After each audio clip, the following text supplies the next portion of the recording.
G'day, I'm James Morrow, and today we're busting the narrative.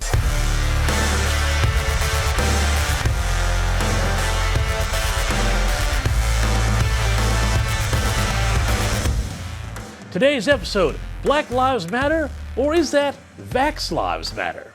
You know, it wasn't that long ago that the American progressive left was telling us that race, and only race, was the only thing that mattered in politics. America, they said, was irredeemably racist, and any incident that vaguely fitted that narrative was trumpeted from sea to shining sea. 2018 may seem like ancient history, but remember when two black men were arrested in a Philadelphia Starbucks on suspicion of trespassing, leading the CEO to issue a groveling apology, and an anguished debate about race and restaurants dominated the narrative for 2 weeks?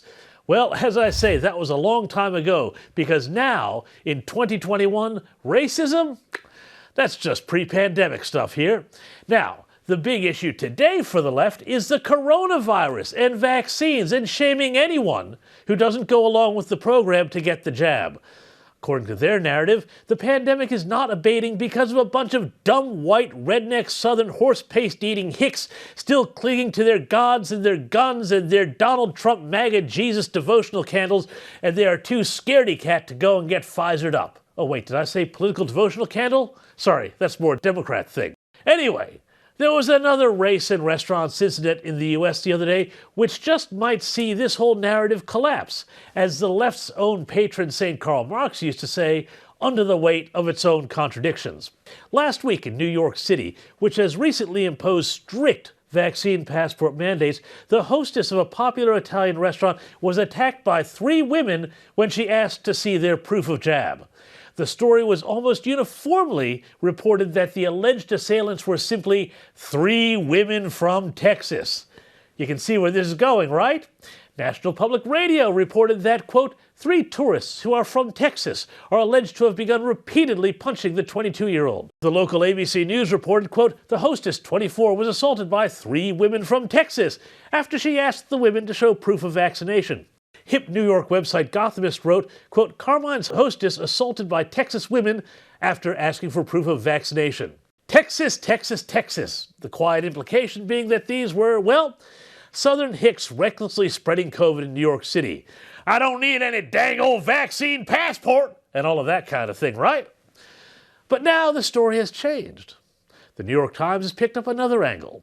The 3 women, it turns out, were African American, and has been widely reported the black community, for a wide variety of reasons in the United States, has a lower vaccine rate than whites. Now it's no longer about Texas, but racial slurs. Reports the Times, quote, Justin Moore, a lawyer who represents one of the women, said that the hostess used a racial slur and spoke condescendingly to the patrons, suggesting their vaccination cards were fake. He also said the Texas women claim that the hostess assaulted them. Well, isn't that interesting? It's a classic example of the narrative at work. Vaccination is the hill on which the left currently prefers to wage war against its cultural and political enemies.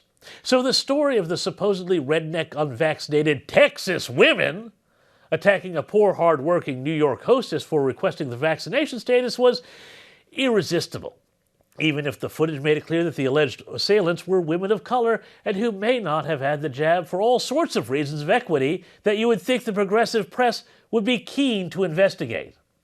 But no, once race became the issue, the left shifted, and now they're fighting from a new hill where the villains become the victims and vice versa. In other words, the narrative shifted faster than Lewis Hamilton changing gears coming into the straight.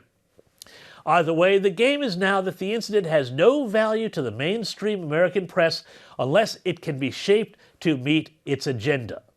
Historic mistrust of government among minorities leading to vaccine hesitancy? Too complex. The very real questions about what happens to a society when you divide it into classes of vaccinated and unvaccinated? Too uncomfortable. Much easier for them to hammer rednecks or just simply see racism everywhere. They did one, and now they're doing the other.